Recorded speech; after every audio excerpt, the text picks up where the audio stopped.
Yeah, coming to MAC filtering in computer networking, MAC filtering is refers to nothing but the security access method, control method, in which the MAC address is assigned to each network card. So it determines towards the access of the network. So these MAC address are given uniquely to each card. So, using MAC filtering in these networks, which permits and also denies some particular devices using the whitelist and blacklist. And now, uh, the restriction of a particular device using these lists are done straightforward. And identification of of a person of a particular person is done not by the MAC address, but basically done by the device. So in order to use the get access to the network, the device used by the person should be in whitelist. And MAC filtering, it can be considered as security through or security, because it depends on the components and the secrecy of its implementation. How much secrecy we maintain in the implementation, it depends on those. Yeah.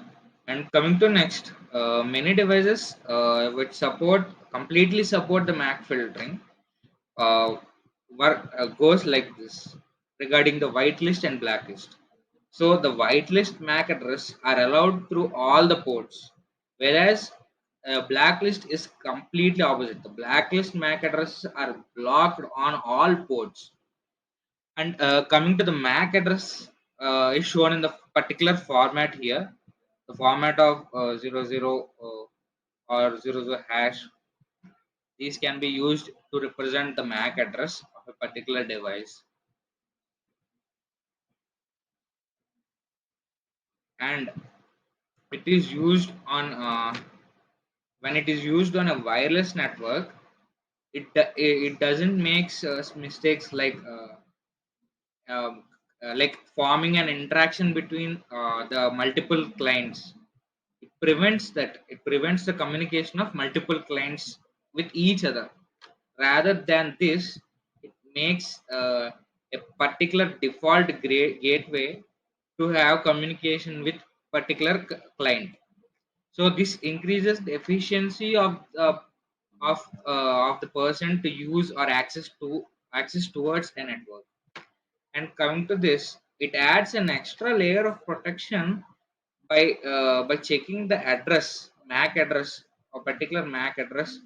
If the address is there in the agreed list, or the list in which the a particular certain amount of devices are to be allowed to use the network, are uh, are being checked. When the device is there in the white list, which allows the device to use the network or access the network, then it grants permission to the particular device. If it's not there, it just doesn't allow device to access the network.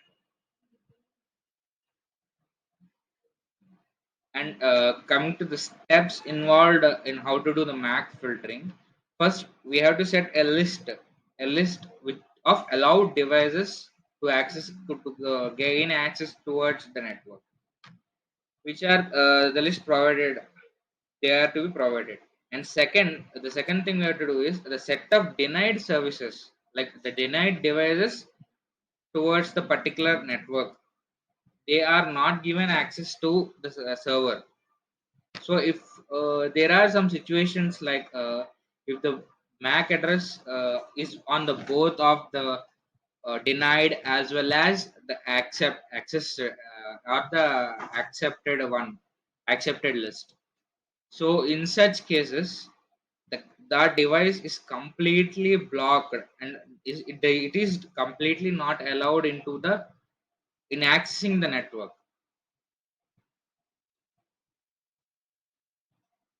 And now, uh, for enabling the particular allowed or denied list, these steps are to be followed. First, we have to go to the DHCP console, right click it. We'll find then IPv4 we'll find an IPv4 node. We have to click properties and use the current filter configuration details on the filter tab and use the allowed list by.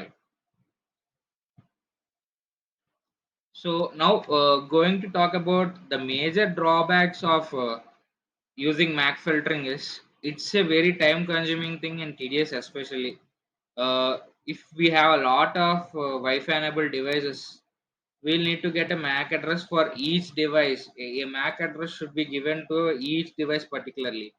So even when they should, for suppose if you want to allow a particular amount of devices, we'll allow them. For an instance in between, if we don't want to allow a half of the devices which we allowed first, then we have to again change it, or we have to modify it again. And whenever we want to add a new device, or when you get a new device, we should give it a particular permission towards these devices to access the network. So this is something like a time consumption thing. So coming to the second drawback, the two MAC addresses are to be given to the PC. Whereas we see PCs with PCs today with wide so many wide things, wide supporting networks as well as wireless things. So two MAC addresses are to be given. And the third one is it is not, basically it's like a basic protection we use today, not an high tech thing, a basic thing. A hacker can easily get into it. Basically it can be used for guidance towards kids to have, as they don't have adequate knowledge regarding these things. We can allow and deny something towards kids as they have some basic knowledge. So it makes the it makes the network we use less secure, as hackers doesn't need to crack WPA2 encrypted password. So it makes it very easy for them to crack into the network and use it, get access to it. Thank you.